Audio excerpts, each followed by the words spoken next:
2025년 하반기 4개 항만공사 합동 채용 필기시험 중 NCS 직업 기초능력평가에 대한 문항풀이를 시작합니다. 본 영상은 2025년 하반기 4개 항만공사 합동채용 필기시험에 응시한 응시자 분들께 도움을 드리고자 제작하였습니다. 많은 관심 부탁드리며 지금부터 문항풀이를 시작하겠습니다. 유형별 대표 문항 한 가지씩 풀이를 진행하니 참고 부탁드립니다.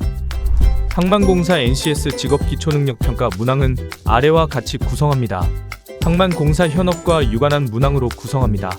문항 유형은 피셋형과 모듈형이 혼합된 유형입니다. NCS 직업 기초능력평가는 총 5개의 영역 50문항으로 출제되었습니다. 항만공사의 NCS 직업 기초능력평가는 피셋형과 모듈형 문항이 혼합되어 구성됩니다. 피셋형과 모듈형 NCS 직업 기초능력평가의 특징은 다음과 같습니다.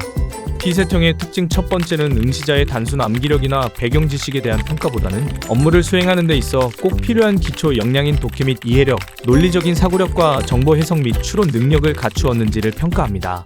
두 번째는 실제 업무 현장에서 마주할 수 있는 복잡한 문제나 방대한 정보를 신속하게 분석하고 판단하는 능력, 자료 기반 사고력과 실전형 사고력을 평가합니다.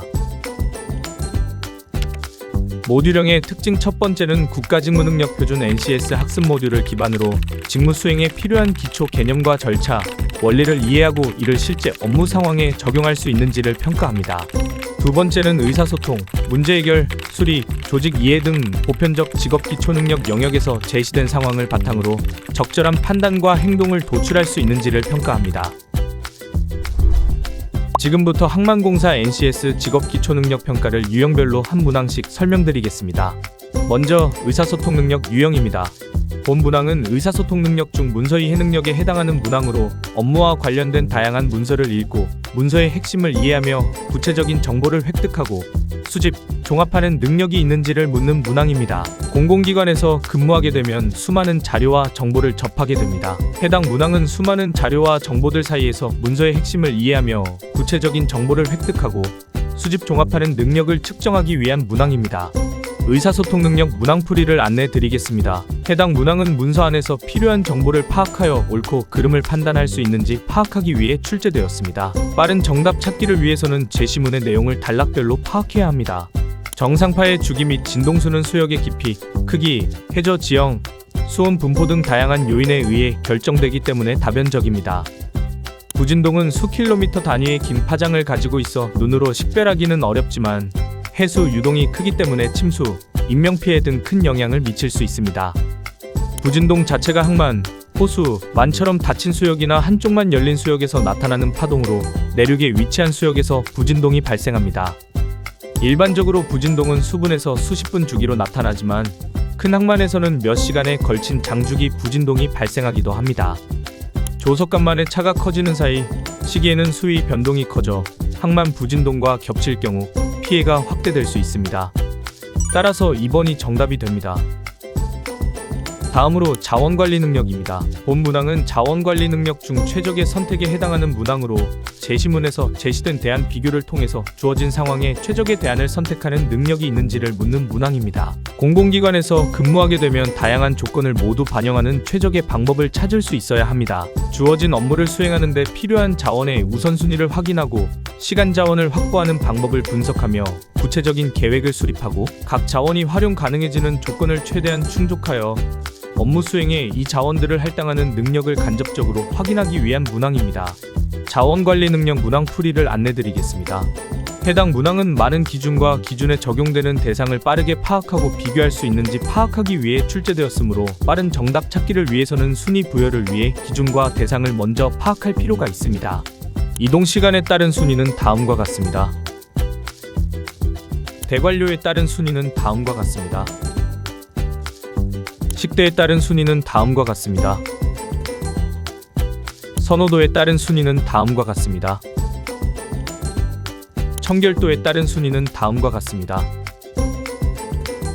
부여한 순위는 순위, 점수 환산표에 따라 다음과 같이 환산됩니다. 환산된 점수를 합산하면 다음과 같습니다.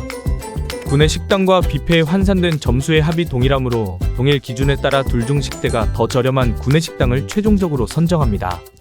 따라서 3번이 정답이 됩니다. 다음으로 수리 능력입니다. 본 문항은 수리 능력 중 도표 분석에 해당하는 문항으로 제시문에서 제시하는 표를 통해 수치를 적절히 이해하고 해석하는 능력이 있는지 묻는 문항입니다. 공공기관에서 근무하게 되면 다양한 수치 자료와 정보를 접하게 됩니다. 표에서 도출할 수 있는 처리 실적, 처리량, 현황과 같은 다양한 이해가 담긴 문항으로 표와 그래프를 통해 정확한 분석을 할 수 있는 능력이 있는지 측정하기 위한 문항입니다. 수리 능력 문항 풀이를 안내드리겠습니다. 해당 문항은 업무에 필요한 도표 분석 능력을 갖추고 있는지 파악하기 위해 출제되었으므로 빠른 정답 찾기를 위해서는 보기에 제시된 표를 먼저 파악해야 합니다. 선지마다 요구하는 수리 능력을 확인하기 위해 어떤 수치를 살펴볼지 빠르게 파악할 수 있다면 시간적인 부분에서 많은 단축을 할 수 있습니다. 22년 전체 처리 실적 중 액체화물 처리 실적의 비중은 227만 1857 나누기 51만 52 곱하기 100 22.45%로 10% 이상입니다. 23년의 화물 처리 실적 155만 1133 선박 입항 실적 18만 3322로 선박 입항 실적의 비중은 11.82%입니다. 23년 전년 대비 감소했습니다. 19년의 수입량과 수출량은 같은 값을 보이고 있으므로 그 차이는 0입니다. 24년의 환정량이 13,888로 가장 많고 수출량이 8,862로 가장 많습니다. 따라서 5번이 정답이 됩니다. 다음으로 조직 이해 능력입니다. 본 문항은 조직 이해 능력 중 연락망에 해당하는 문항으로 주어진 상황에서 어떻게 전화를 다른 직원에게 돌려주고 특정한 내선 번호에 전화를 걸었을 때 어떤 직원이 받게 되는지 파악할 수 있는 능력이 있는지 묻는 문항입니다. 공공기관에서 근무하게 되면 복잡하고 다양한 이해 관계자들과 연락을 하게 됩니다. 해당 문항은 본인의 상황에서 연락 체계를 이해하고 활용할 수 있는 능력이 있는지 측정하기 위한 문항입니다. 조직 이해 능력 문항 풀이를 안내드리겠습니다. 본 문항은 지문에서 제시된 회선 사용 요령을 토대로 올바른 회선 사용을 판단할 수 있는 능력이 있는지 평가하기 위해 출제되었습니다. 빠른 정답 찾기를 위해서는 제시문의 회선 사용 요령을 파악할 필요가 있습니다. 부장 직급 이상은 따로 내선 번호가 부여되지 않고 비서실을 통해 회선 전환을 해야 한다는 것을 정확하게 파악해야 빠르게 문제 풀이가 가능합니다. 인사부장은 별도의 내선 번호 없이 비서실로 연결해야 합니다. 내선 번호는 회선 사용 요령에 따라 총 6자리로 앞자리 32를 포함하여 사무실 층수, 부서, 팀, 직위 순으로 입력하면 됩니다. 인사부는 단일 부서로 인사부장의 사무실은 인사부가 위치하고 있는 7층에 있고 비서실은 부장실과 같은 곳에 위치하므로 입력해야 하는 사무실 층수 번호는 7입니다. 이후 입력해야 하는 내선 번호는 인사부 내선 번호인 3과 비서실 내선 번호 00입니다. 회선 사용 요령에 따라 눌러야 할 내선 번호는 327300입니다. 따라서 2번이 정답이 됩니다. 마지막으로 문제 해결 능력입니다. 본 문항은 문제 해결 능력 중 업무 이해에 해당하는 문항으로 제시문을 토대로 정확한 이해를 할 수 있는 능력이 있는지 묻는 문항입니다. 공공기관에서 근무하게 되면 다양한 기준에 따라 판단해야 할 일들을 접할 수 있습니다. 해당 문항은 다양한 기준을 잘 이해하고 제대로 파악할 수 있는 능력이 있는지 측정하기 위한 문항입니다.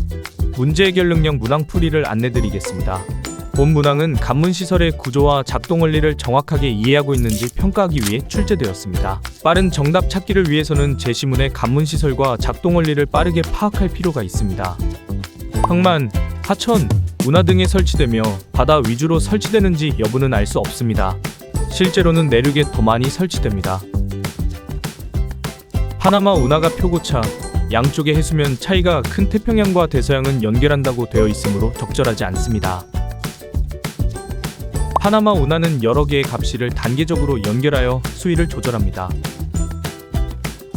내양 수위가 항상 높은지는 알 수 없으며 내양과 외양의 수위가 같은 장소에서는 간문이 필요하지 않습니다. 갑실은 선박의 크기, 길이, 폭을 기준으로 설계되므로 적절합니다. 따라서 4번이 정답이 됩니다. 이것으로 2025년 하반기 4개 항만공사 합동채용 필기시험 NCS 직업기초능력평가 유형별 문항풀이 영상을 마치겠습니다. 항만공사 채용 지원자분들께 조금이나마 도움이 되었기를 바라며 앞으로도 항만공사 채용에 많은 관심 부탁드리겠습니다. 항만공사는 취업을 준비하는 여러분 모두를 응원합니다. 감사합니다.